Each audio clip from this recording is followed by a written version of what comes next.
आपके अपने YouTube channel bio special में फिर से स्वागत है।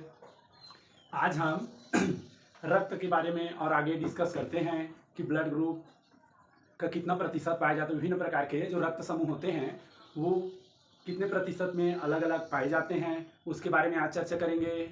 इसके बाद ब्लड का निर्धारण किसके आधार पर होता है, एंटीजन के आधार पर होता है कि एंटीबॉडी के आधार पर होता है, इसको देखेंगे। इसके पश्चात कौन किसको रक्तदान कर सकता है, कौन सा ब्लड ग्रुप किसको किसको रक्तदान कर सकता है, इसके बारे में हम लोग चर्चा करते हैं। तो चलिए आज के क्लास का शुरुआत करते हैं। विभिन्न प्रकार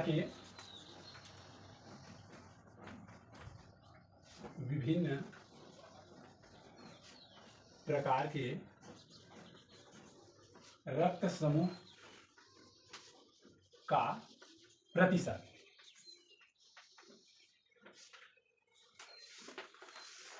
पहला है विभिन्न प्रकार के जो रक्त समूह पाए जाते हैं उनका प्रतिशत कितना कितना होता है, इसके आधार पर हम लोग देखते हैं। हम जानते हैं कि पूरी दुनिया में विभिन्न प्रकार के ब्लड ग्रुप हैं, जैसे कि ए, बी, ए बी और ओ, और सभी पॉजिटिव और निगेटिव में पाए जाते हैं। इसलिए ये RH फैक्टर के आधार पर ये पॉजिटिव और निगेटिव में पाए जाते हैं। इसी के आधार पर ब्लड ग्रुप 8 प्रकार का हो जाता है। इसके अलावा कुछ और ब्लड ग्रुप होते हैं, जैसे बॉम्बे ब्लड ग्रुप, जैसे गोल्डन ब्लड ग्रुप, लेकिन इनका प्रतिशत बहुत ही नगण्य रहता है, नहीं के समान रहता है। इस कारण हम मेजर प्रतिशत में ए, बी, ए बी और ओ के बारे में डिस्कस करते हैं। तो चलिए यहां पर देख लेते हैं। एक तरफ हम रक्त समूह को लेते हैं, ब्लड ग्रुप को लेते हैं, और एक तरफ इनके जो प्रतिशत हैं इनको लेते हैं। तो चलिए देख लेते हैं यहां पर blood group O. Blood group O जो होता है,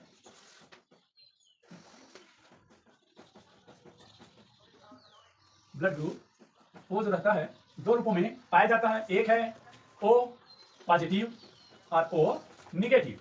ये दो रूप में ओ ब्लड ग्रुप पाया जाता है। तो ओ पॉजिटिव जो है ये रहता है 40% और ओ निगेटिव रहता है 9%। देख सकते हैं यहाँ पर कि जो ओ ब्लड ग्रुप है वो दो रूपों में रहता है, पॉजिटिव और निगेटिव। RH फैक्टर जिनमें प्रेजेंट है वो पॉजिटिव होता है और RH फैक्टर जिनमें एब्सेंट है वो निगेटिव होता है। तो दोनों मिलाकर के देखें तो ये हो जाता है 49%। प्रतिशत हमेशा 100 में निकाली जाती है। तो जितने भी ब्लड ग्रुप हैं उनको 100% मानकर चले, तो जो 49% होगा उनमें ओ ब्लड ग्रुप वाले होंगे। और ओ ब्लड ग्रुप को देखें तो पॉजिटिव और निगेटिव करके, तो जो ओ पॉजिटिव ब्लड ग्रुप होगा ये होगा 40% और जो निगेटिव ओ ब्लड ग्रुप होगा वो होगा 9%। इस प्रकार ओ जो ब्लड ग्रुप है वो होता है 49%। दूसरा देखते हैं ए ब्लड ग्रुप। दूसरा ए ब्लड ग्रुप, तो ए भी वैसे RH फैक्टर की उपस्थिति के आधार पर पॉजिटिव और अनुपस्थिति के आधार पर निगेटिव में बटा होता है। तो ये पॉजिटिव जो ब्लड ग्रुप होता है ये रहता है ए पॉजिटिव 31% और ए निगेटिव जो है ये रहता है 7%। इस प्रकार देख सकते हैं कि जो टोटल ए ब्लड ग्रुप है वो रहता है 38%। A blood group 38%, O blood group 49%। अब ए RH फैक्टर की उपस्थिति के आधार पर पॉजिटिव और अनुपस्थिति के आधार पर निगेटिव में बढ़ गया है। तो ए पॉजिटिव जो ब्लड ग्रुप होता है वो 31% पाई जाती है और ए निगेटिव जो ब्लड ग्रुप है वो 7% पाई जाती है। इस प्रकार हम देख सकते हैं कि जो ए ब्लड ग्रुप है वो 38% पाई जाती है। इसके बाद आगे देखते हैं B blood group. B blood group, तो बी भी RH फैक्टर की उपस्थिति के आधार पर बी पॉजिटिव और RH फैक्टर की अनुपस्थिति के आधार पर बी निगेटिव में बढ़ जाता है। तो बी पॉजिटिव जो है ये पाया जाता है 8% और बी निगेटिव पाया जाता है 2%। इस प्रकार हम देखें तो जो बी ब्लड ग्रुप है ये पाया जाता है 10%। इसके बाद ब्लड ग्रुप ए बी। तो ए बी भी RH फैक्टर की उपस्थिति के आधार पर ए बी पॉजिटिव, जिनमें RH फैक्टर है उनको पॉजिटिव बोलते हैं और जिनमें RH फैक्टर नहीं है उनको निगेटिव बोला जाता है। ए बी निगेटिव, तो इनको देख लेते हैं। ये ए बी पॉजिटिव जो ब्लड ग्रुप होता है वो 2% और ए बी निगेटिव जो है 1%। इस प्रकार ये कुल ए बी जो है 3% पाई जाती है। इस प्रकार हम देखें यहाँ पर ओवरऑल तो 4 प्रकार के ब्लड ग्रुप हो गए, ओ, ए, बी और ए बी। यही 4 ब्लड ग्रुप हैं जो कि RH फैक्टर की उपस्थिति के आधार पर पॉजिटिव और अनुपस्थिति के आधार पर निगेटिव में बढ़ गया है और ये 100% हो गए। 49, 49 में 3% जोड़ देंगे तो ये हो जाएगा 52, 52 में 38 आप जोड़ देंगे तो ये हो जाएगा 90 और 10% और जुड़ेगा तो हो जाएगा 100। क्योंकि बॉम्बे ब्लड ग्रुप भी पाई जाती है, गोल्डन ब्लड ग्रुप भी पाई जाती है, लेकिन इनका प्रतिशत बहुत ही नगण्य रहता है, नहीं के बराबर रहता है, इस कारण इस परसेंटेज में उनको शामिल नहीं किया गया है। तो देख लीजिए कितने प्रतिशत पाए जाते हैं। ओ ब्लड ग्रुप का 49%, पॉजिटिव 40, निगेटिव 9। ए ब्लड ग्रुप का 38%, जिसमें ए पॉजिटिव का 31%, ए निगेटिव का 7%। बी ब्लड ग्रुप का 10% है, B positive 8%, B negative 2%। A B जो है, A B positive 2%, A B negative 1%। सभी में देख सकते हैं निगेटिव जो है कम पाया जाता है और पॉजिटिव ही ज्यादा पाया जाता है। क्लियर है? इतना विभिन्न प्रकार के रक्त समूह का हमने प्रतिशत यहां पर देखा। अब यहां पर हम ये देखेंगे कि कौन विभिन्न प्रकार के रक्त समूह तो देख लिए, तो सर्वदाता कौन होगा? ओ जो है ये सर्वदाता होता है, ओ सर्वदाता, सर्वदाता। और ए बी जो है ये होता है सर्वग्राही, सर्वग्राही। अर्थात ओ जो है सभी को रक्त दे सकता है और ए बी जो है सभी से रक्त ले सकता है। अगर कंपटीशन एग्जाम में बोले कि निम्न में से कौन सबको रक्त दे सकता है, तो ओ पॉजिटिव दिया है और ओ निगेटिव दिया है और अन्य ऑप्शन भी दिए हैं, तो ओ निगेटिव सर्वदाता होगा, क्योंकि ओ निगेटिव ओ प्लस को भी देगा और बाकी को भी देगा, लेकिन ओ निगेटिव केवल लेगा ओ निगेटिव से। इसीलिए जब भी ऑप्शन में ओ पॉजिटिव और ओ निगेटिव अगर रहे और सर्वदाता पूछे तो आप ओ निगेटिव को ही टिक लगाना। इस प्रकार से देखें कि ओवरऑल ब्लड में देता हूं गोल्डन, गोल्डन ब्लड ग्रुप सबको ब्लड देगा। फिर बॉम्बे गोल्डन ब्लड ग्रुप, फिर बॉम्बे गोल्डन रक्त समूह, ये सबको ब्लड देगा। फिर बॉम्बे रक्त समूह, इसके बाद होगा ओ निगेटिव, इसके बाद होगा ओ पॉजिटिव। अगर ऑप्शन में दिया रहे कि ओ पॉजिटिव और ओ निगेटिव, इनमें से सर्वदाता कौन है, तो ओ निगेटिव सर्वदाता होगा। अगर 4 ऑप्शन आपको दिए हैं निम्न में से कौन सा रक्त समूह सर्वदाता है, तो ओ पॉजिटिव है कि ओ निगेटिव है, बॉम्बे है कि गोल्डन है। गोल्डन रक्त समूह सबको रक्त दे सकता है, लेकिन गोल्डन वाले से ही लेगा। गोल्डन बॉम्बे को भी देगा, ओ निगेटिव को भी देगा, ओ पॉजिटिव को भी देगा, लेकिन ओ पॉजिटिव इन तीनों को रक्त नहीं दे सकता। इसके बाद बॉम्बे रक्त समूह की बात करें तो बॉम्बे रक्त समूह ओ निगेटिव को भी रक्त देता है, ओ पॉजिटिव को भी रक्त देता है, ब्लड देता है, लेकिन गोल्डन को नहीं दे सकता। अर्थात ये ओ निगेटिव ओ पॉजिटिव दोनों को देगा। अगर ओ निगेटिव और ओ पॉजिटिव दिया है, ओ निगेटिव ओ पॉजिटिव को भी देगा। तो सबसे ज्यादा सर्वदाता गोल्डन है, उसके बाद बॉम्बे है, फिर उसके बाद ओ निगेटिव है, उसके बाद ओ पॉजिटिव है। इसको आप लोग याद रखिए।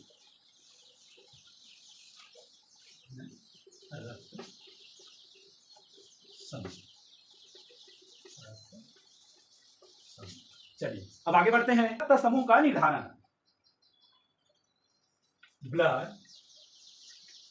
ब्लड ग्रुप का निर्धारण। ब्लड ग्रुप का जो निर्धारण होता है वो एंटीजन के आधार पर होता है, एंटीबॉडी के आधार पर नहीं होता। इसको याद रखिए, एंटीजन के आधार। तो चलिए एंटीजन समझ लेते हैं। एंटीजन, एंटीजन, एंटीजन क्या होता है चलिए समझ लेते हैं। क्योंकि रक्त का निर्धारण, ब्लड ग्रुप का निर्धारण इसी एंटीजन के आधार पर होता है, तो थोड़ा सा एंटीजन के बारे में जान लेते हैं। कोई भी ऐसा पदार्थ, कोई भी ऐसा पदार्थ जो हमारे बॉडी के इम्यून सिस्टम को सक्रिय कर देता है, एक्टिव कर देता है, उसको ही हम एंटीजन कहते हैं। ये एंटीजन कोई बाहरी पदार्थ भी हो सकता है, जैसे वायरस, फंगस, बैक्टीरिया, ये हो सकते हैं, या हमारे अंदर के कुछ सेल हो सकते हैं, जैसे कैंसरस सेल, इन्फेक्टेड सेल, ये भी हमारे इम्यून सिस्टम को एक्टिव कर देते हैं, तो वो भी एंटीजन कहलाएंगे। बैक्टीरिया, फंगस, वायरस, इनके अटैक होने पर हमारा इम्यून सिस्टम एक्टिव हो जाता है, तो ये भी एंटीजन कहलाएंगे। इनके अलावा हमारे आरबीसी में जो एंटीजन पाए जाते हैं, या हमारे बॉडी के जो आरबीसी होता है उनमें कार्बोहाइड्रेट एक विशेष प्रकार का और प्रोटीन पाया जाता है, तो ये भी क्या होते हैं, हमारे इम्यून सिस्टम को एक्टिव कर देते हैं, तो वो भी एक प्रकार के एंटीजन ही होते हैं। यह हो गया तो एंटीजन के बारे में। ऐसे कोई भी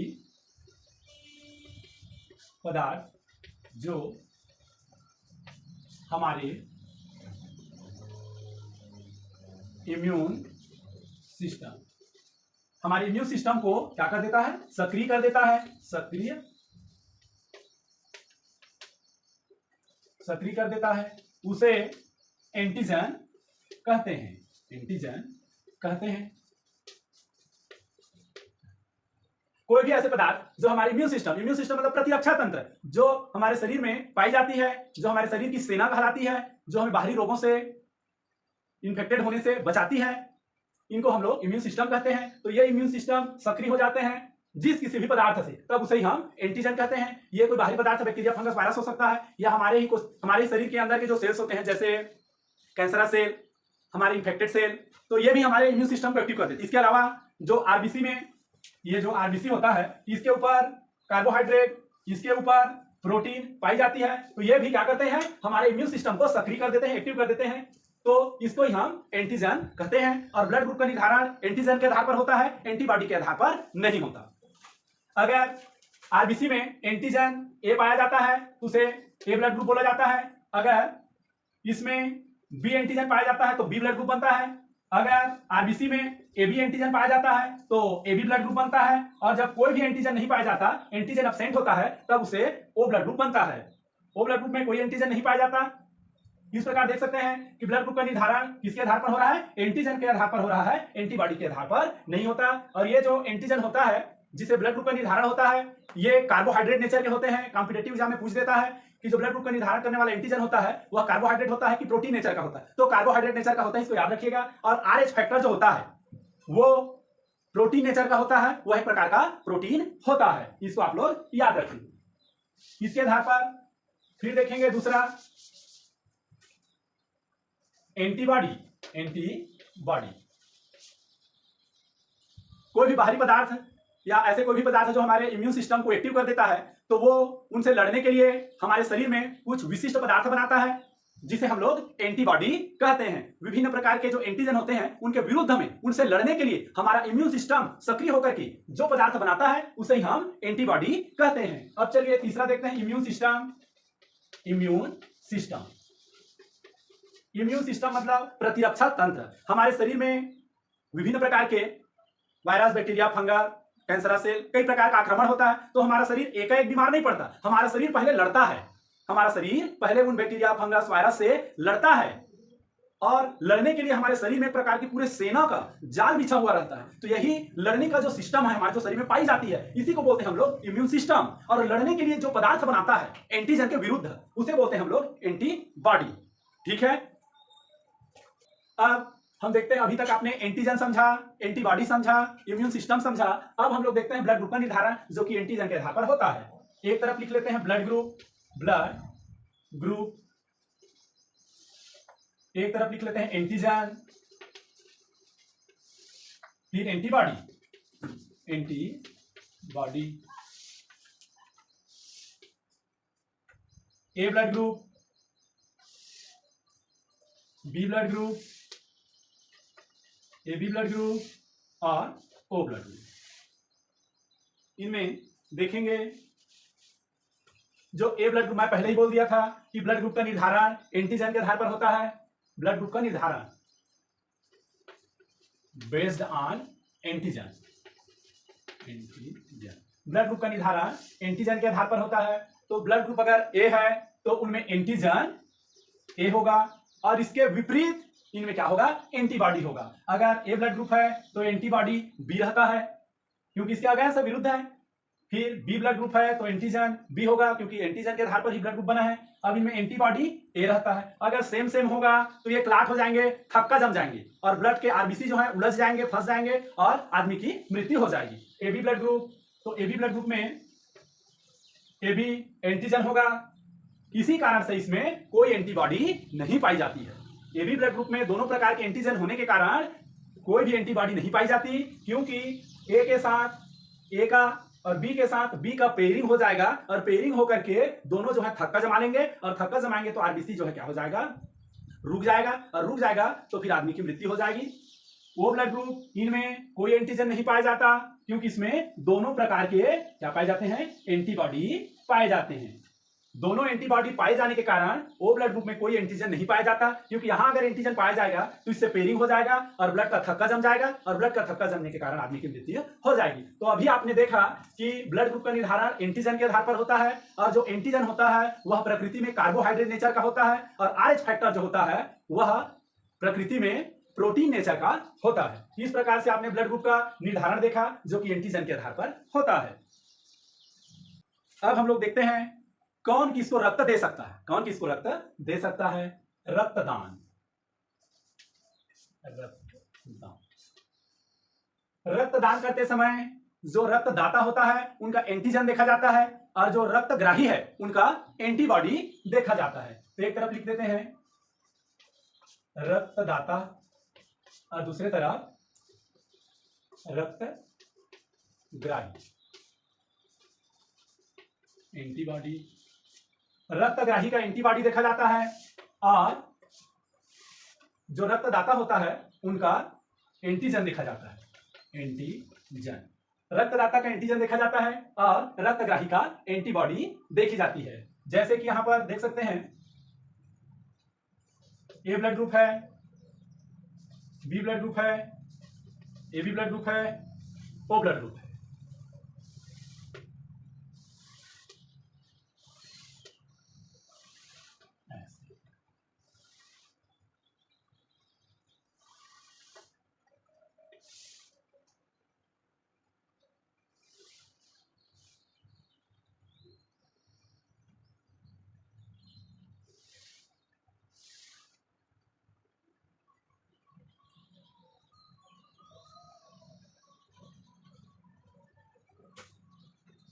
ए बी और ओ, इधर ए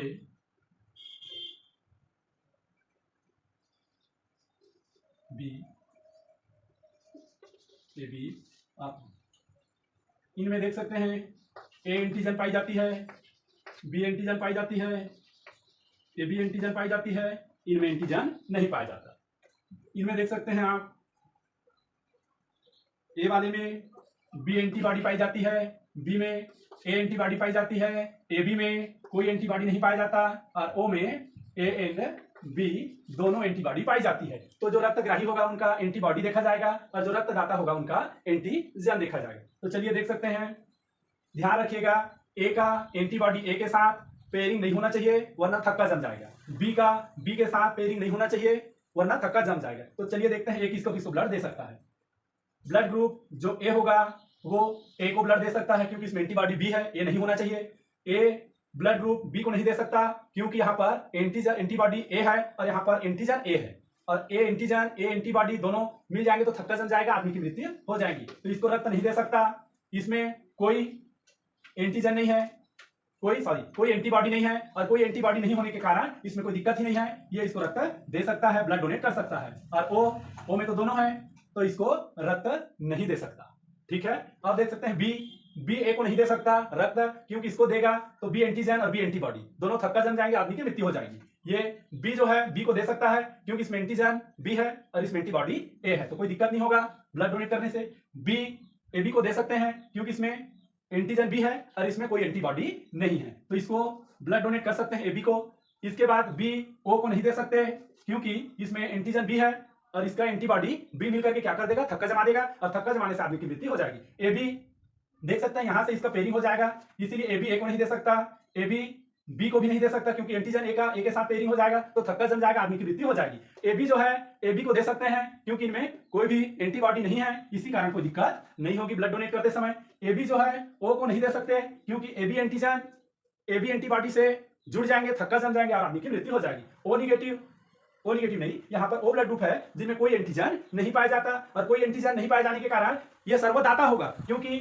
थक्का जमने वाला कोई दिक्कत ही नहीं है, तो ये ए को भी देगा ब्लड, बी को भी देगा ब्लड, ए बी को भी देगा और ओ को भी देगा। ये इसी कारण से ओ ब्लड ग्रुप को सर्वदाता बोलते हैं। देख सकते हैं सबको दे रहा है क्योंकि इसमें कोई एंटीजन है ही नहीं, और एंटीजन नहीं है तो एंटीबॉडी से थक्का जमने का कोई दिक्कत ही नहीं है, और दिक्कत नहीं है तो आसानी से ब्लड डोनेट कर सकते हैं। इसी प्रकार देख सकते हैं ए बी में कोई एंटीबॉडी ही नहीं है, और एंटीबॉडी नहीं होने के कारण थक्का जमने वाला एंटीजन के साथ थक्का बनाने का कोई क्वेश्चन ही यहाँ पर क्रिएट नहीं होता है, क्वेश्चन ही नहीं है क्योंकि ये रहेगा एंटीजन, तभी वो क्या करेगा, थक्का जमाएगा। तो यहाँ पर किसी प्रकार के एंटीजन नहीं है, इसी कारण से ये क्या होता है, सर्वग्राही होता है और ये सर्वदाता होता है। तो आज के क्लास में हमने विभिन्न प्रकार के रक्त समूह का कितना कितना प्रतिशत होता है ये देखा, ब्लड ग्रुप का निर्धारण एंटीजन के आधार पर होता है हमने ये देखा, और कौन किसको रक्तदान कर सकता है हमने ये अच्छे से डिस्कस किया। तो आज के क्लास में बने रहने के लिए आप सभी लोग का धन्यवाद, और हम लोग अपने अगले क्लास में मिलते हैं। तब तक के लिए आप सभी बच्चों का तहे दिल से धन्यवाद।